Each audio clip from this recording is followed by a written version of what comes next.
نغمه از جوانی تا وفات. آیا به واقعیت نغمه هنرمند مشهور افغانستان وفات کرده است؟ نغمه کیست و در کجا زندگی میکرد؟ دلیل مریضی نغمه چی بوده است؟ و نشر تازه ترین تصاویر نغمه در صفحات مجازی چی بوده است؟ من در این ویدیو پیرامون حقایق همین ماجرا خواهم پرداخت. پس در ادامه با کانال دنیا اینفو باشید.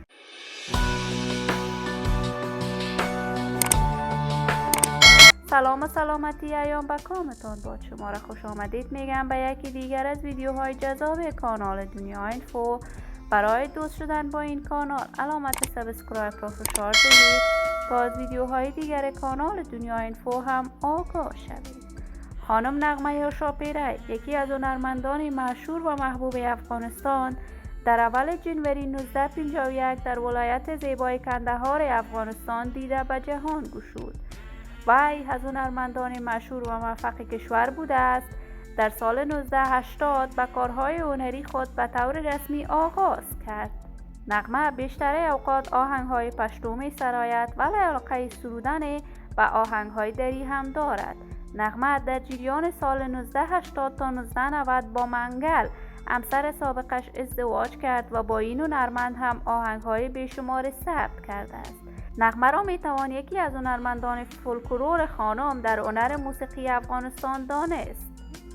نغمه در سال 2006 از همسرش منگل جدا شد و در کشور امریکا اقامت گزین شد. وی با فرزندانش در کشور امریکا بود و در آنجا هم کارهای هنری خود را به طور متواتر برای مردم افغانستان اجرا میکرد. نغمه 5 فرزند دارد و یکی از فرزندانش همسر شفیق مرید هنرمند محبوب و مشهور کشور است.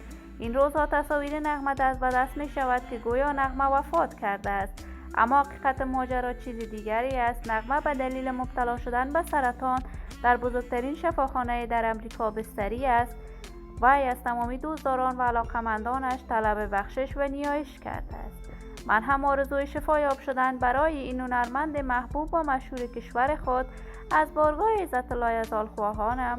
دوستداران و همراهان عزیزم، شما هم نظریاتتان را در بخش کامنت با من شریک بسازید. این ویدیو را با علاقمندان و دوستداران نغمه به اشتراک بگذارید. اگر تا هنوز عضو کانال دنیا اینفو نشدید، پس برای دوست شدن با این کانال علامت سابسکرایب را فشار دهید تا ویدیوهای دیگر کانال دنیا اینفو را از دست ندهید. صحت و سلامتی برای شما خوبان آرزو دارم. تا درودی دیگر امیتان را به الله منان میسپارم. شاد و موفق و کامگار باشید.